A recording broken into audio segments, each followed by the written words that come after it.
तो हम शत्रुबोध की बात कर रहे थे कि शत्रुबोध होना बड़ा ही आवश्यक है। अगर शत्रुबोध आपके पास नहीं है, तो आप अपने शत्रु पर कभी भी विजय प्राप्त नहीं कर सकते।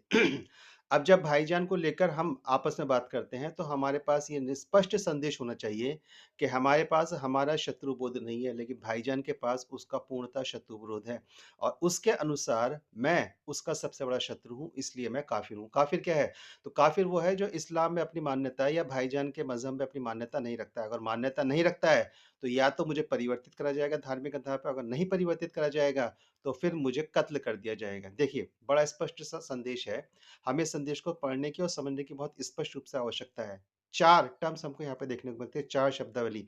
एक है दारुल हर्ब, एक है दारुल इस्लाम, एक है मिल्लत इस्लाम और एक है दारुल खलीफा। अब इन चारों शब्दों का क्रम से अर्थ समझिए क्योंकि क्रम से आते हैं चारों के चारों। दारुल हर्ब वह स्थान है जहाँ पर एक ऐसा देश और एक ऐसा समुदाय है जो भाईजान के इस्लाम में मान्यता नहीं रखता है। तो वो कहते हैं इसको नॉन इस्लाम, क्योंकि भाईजान पूरे विश्व को समुदाय के आधार पर 2 भागों में विभाजित करता है।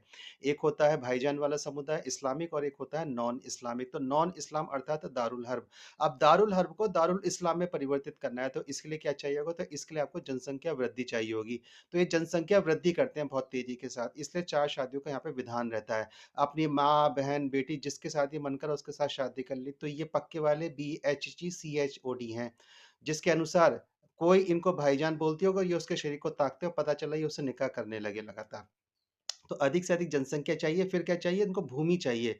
तो भूमि के लिए इनको लैंड जिहाद करना पड़ेगा। बस ये जो वक्फ अधिनियम संशोधन आया है ना, वक्फ वा यूज़र, यह इसी पे चोट कर रहा है। इनको अब ये लैंड मिलनी बंद हो जाएगी। जब ये लैंड और जनसंख्या पर्याप्त हो जाती है, तो फिर ये क्या करते हैं?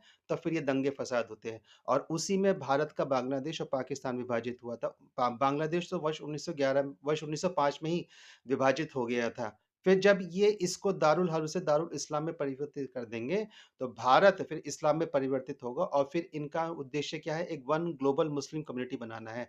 इसको बोलते हैं मिल्लत इस्लाम, अर्थात पूरे विश्व को इस्लाम में परिवर्तित करना है। तो भारत इनका सबसे पहला टारगेट है। भारत सबसे पहला टारगेट इसलिए है क्योंकि जैसे ही 115 करोड़ लोग इस्लाम में परिवर्तित होते हैं, फिर इनके लिए यूरोप और अमेरिका को जीतना बहुत आसान होता है। जब ये पूरा विश्व मिल्लत इस्लाम बन जाएगा, तब दारुल खलीफा स्थापित होगा, अर्थात पूरा विश्व एक इस्लामिक समुदाय है, भाईजान का समुदाय है और अब उस पे खलीफा का शासन शरीयत के अनुसार चलेगा।